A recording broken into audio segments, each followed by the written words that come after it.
The Adriatic Sea is a pearl of the Mediterranean. Tourism and fishing of the surrounding countries are based on the clean sea and preservation of flora and fauna world. And all of these countries have a significant income from both of these economic branches. But due to specific closure and streaming, Adriatic is also a very sensitive ecosystem and one of the most endangered seas in the world. It especially comes to the fore if considering the frequency of the transport routes of tankers and other ships with toxic waste that sail to Trst, Venice, Koper and Omišalj.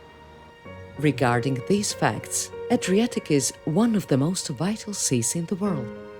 The annual tanker traffic through Adriatic includes 5,000 ships.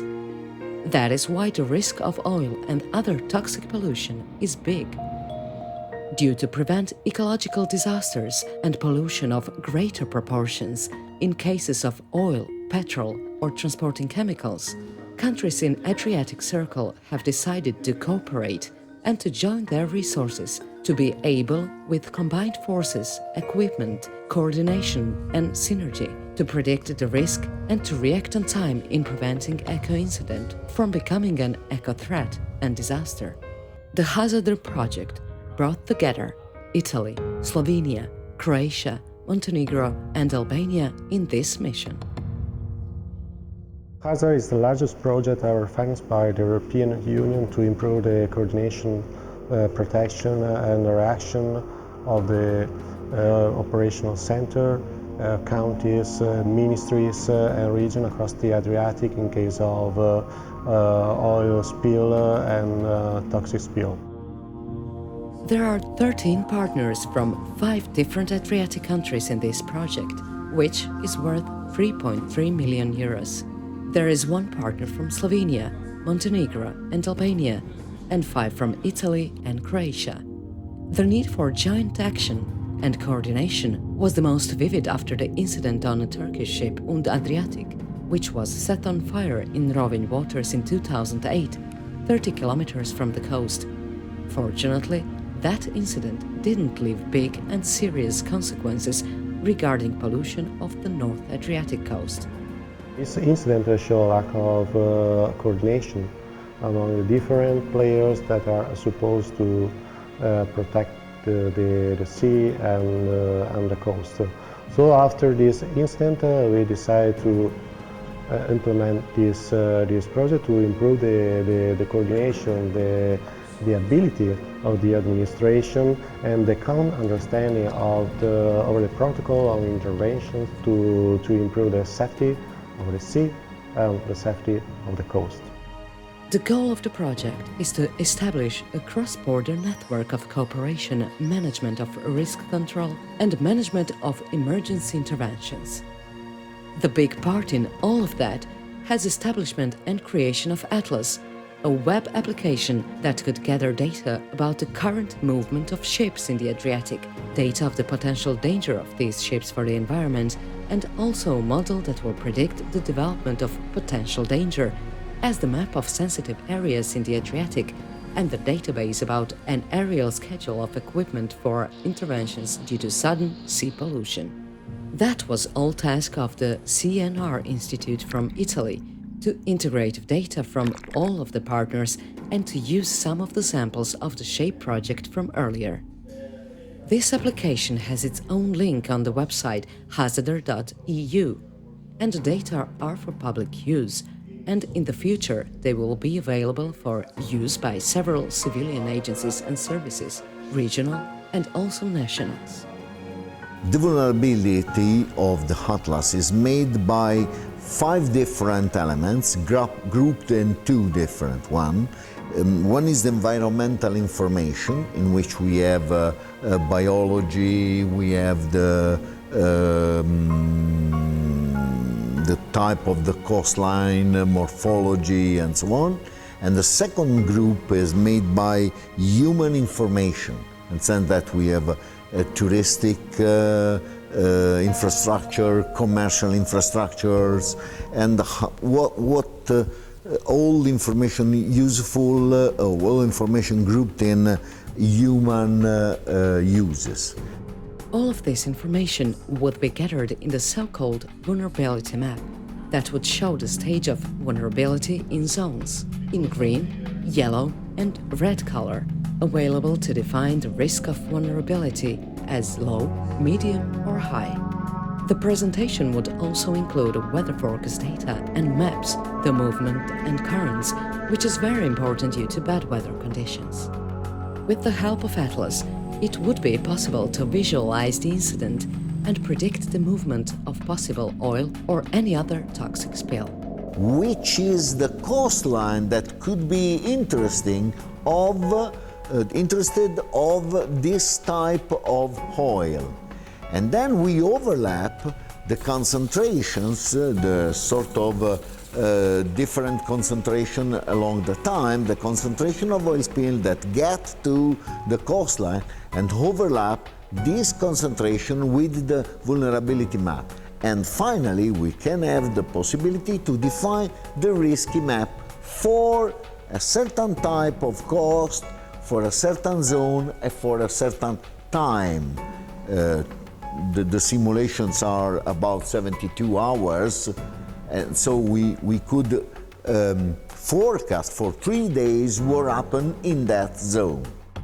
One of the databases comes from Lloyd London, and it contains data about index of ship, the risk of danger, therefore the risk index.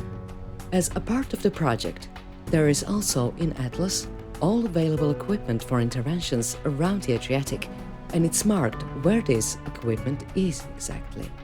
At the end of the process that I described before, we have the possibility to know and to say to the partner, okay, to ask to the partner, and to know where are the most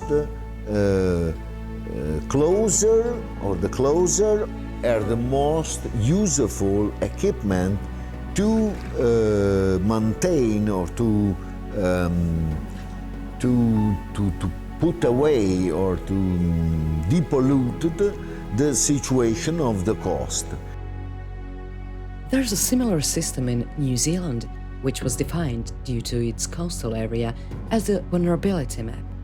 But the Adriatic Atlas system should be the advanced version of New Zealand's one.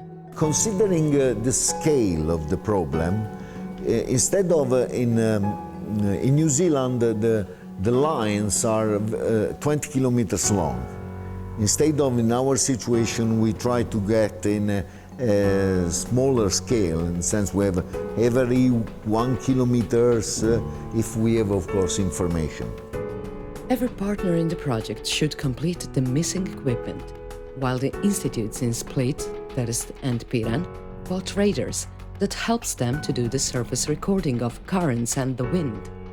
Based on these recordings, the oceanographic model is secluded, which predict the movement of the oil slick in case of pollution, and that's the procedure that did the team from the Marke region.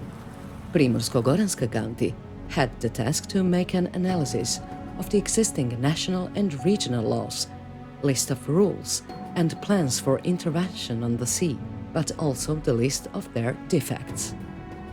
The task also included making of an overview of black points in all 5 countries gathered in this project, and also founding of the center in Rijeka to hire people that will continue to work after the project is over, continue to organize courses for intervention units training, but also for the commander on the venue and the ones that make a decision. The center will focus on, first of all, studying the response strategy to accidental maritime pollution, to train the personnel involved in the national and regional mechanism, to test the necessary equipment, research cleanup methods, processing data, preparing and writing necessary publications and scientific papers. The staff of the center will be educated and trained in accident of the sea pollution and also of crisis situations.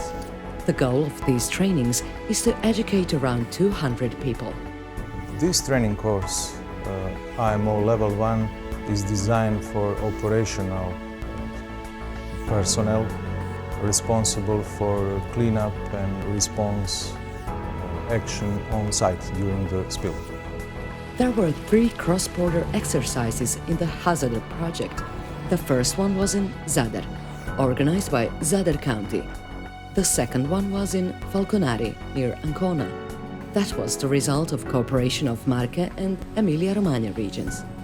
The third exercise was in Brindisi and in Dures, organized by Puglia region, the Institute for Kotor, and the Ministry of Traffic and Infrastructure of Albania. The way of emergency interventing and reacting on different types of coast was demonstrating during these exercises, but also it was an opportunity to train interstate cooperation of these 5 regions of 5 Adriatic states.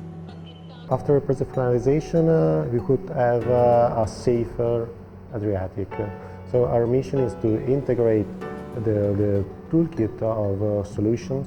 So we have a predictive system, we have some brand new equipment which is ready in case of hazard. So we put all these materials available as asset for the forthcoming Adriatic Ionian macro-regional strategy. So basically this is our legacy for the future generations. Based on all 3 exercises performed in North and South Adriatic, the guidelines for modification of legal frameworks will be derived, and also modifications and supplements of existing plans of interventions due to the sudden sea pollution. The Adriatic is, due to great economic traffic, exposed to a high risk, but the management of that risk is possible, so the level of danger is reduced to a minimum, and for potential incidents not to jeopardize ecosystem of specific closed sea. The Zadar project is a guarantee of ecological awareness in preserving natural and historical treasure, and also tourist and economic infrastructure of the Adriatic, which should stay clean for the future generations.